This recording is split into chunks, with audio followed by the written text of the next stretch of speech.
Hey people, Yashika welcomes you to YS Academia और आज हम पढ़ेंगे about growing up as boys and girls and it is from class 7 civics and this is chapter number 4.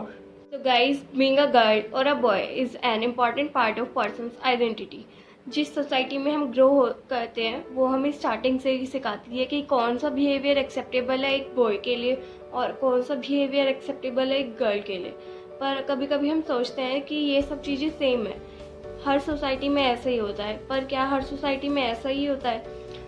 शुरू से ही हमें सिखा दिया जाता है कि ये काम लड़कियां करती हैं और ये काम लड़के करते हैं, जो आगे जाके हमारा फ्यूचर मतलब डिसाइड करते हैं कि हमें एक मैन बनकर ये करना है और एक वुमेन बनकर हमें ये प्ले करना है।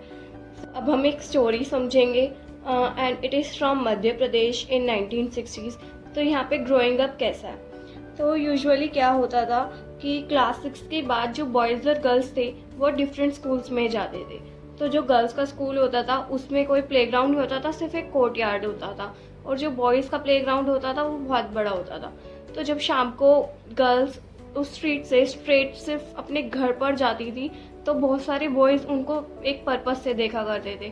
बहुत सारी लड़कियां तो ग्रुप्स में जाया करती थी बिकॉज उनके मन में फियर होता था कि कहीं वो टीज ना करे, उनको कहीं अटैक ना हो जाए वो बॉयज़ के थ्रू।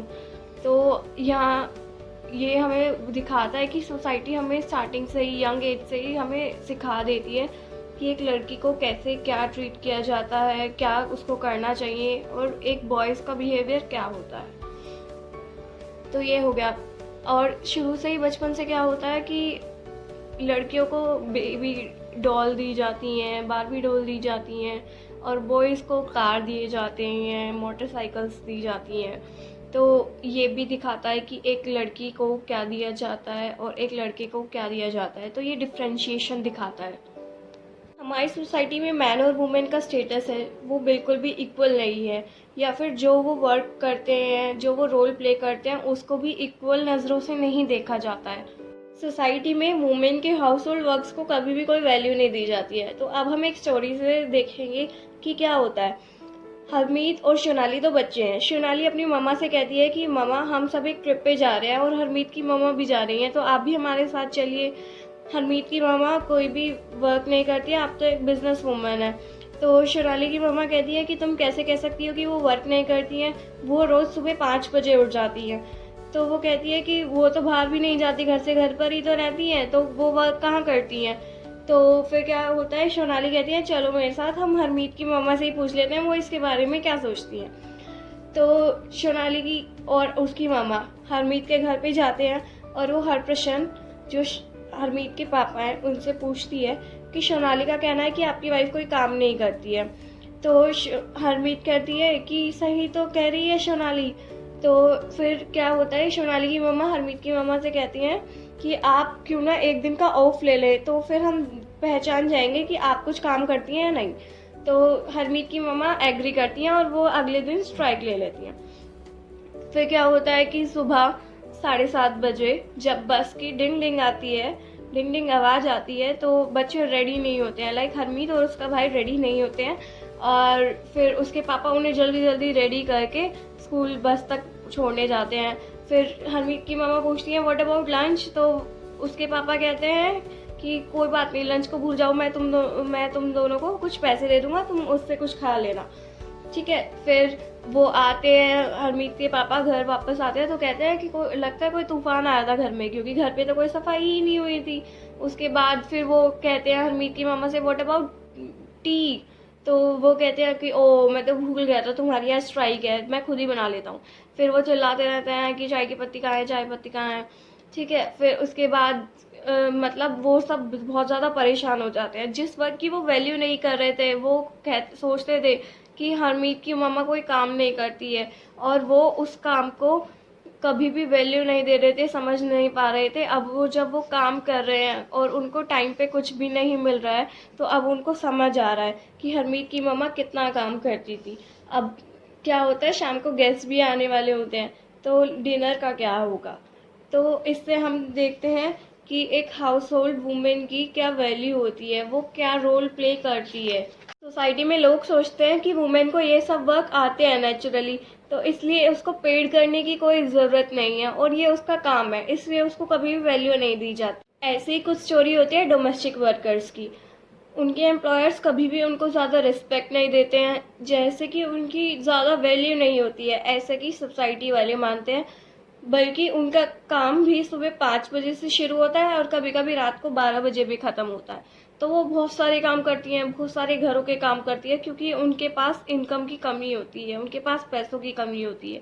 वो कपड़े धोती हैं, सफाई करती हैं, खाना बनाती हैं, कभी कभी बच्चों को भी संभालती हैं अपने एम्प्लॉयर्स के, पर उनके काम को कोई वैल्यू नहीं दी जाती है, ऊपर से उन्हें डांटा फटकारा जाता है। ऐसी कुछ स्टोरी है मेलानी की, जो दिल्ली में डोमेस्टिक वर्कर है। मेलानी बताती है कि वो एक 3 स्टोरी हाउस में काम करती है और उनकी मेम साहिब बहुत स्ट्रेंज है, जो बहुत ज़्यादा गुस्सा करती है। तो मेलानी का काम था किचन में था और उसके साथ 2 लड़कियां भी काम करती थी जो सफाई का काम करती थी।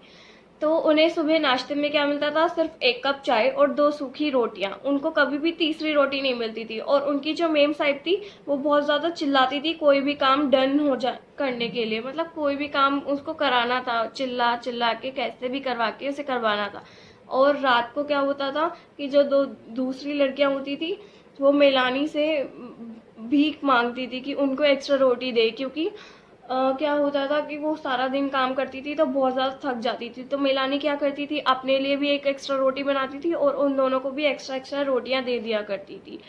तो मेलानी को बहुत ज़्यादा ह्यूमिलेशन होता था, गुस्सा भी आता था, पर उसकी मजबूरी थी वो काम करना, और वो अपनी मेम साहिब के गुस्से को सहन करती थी।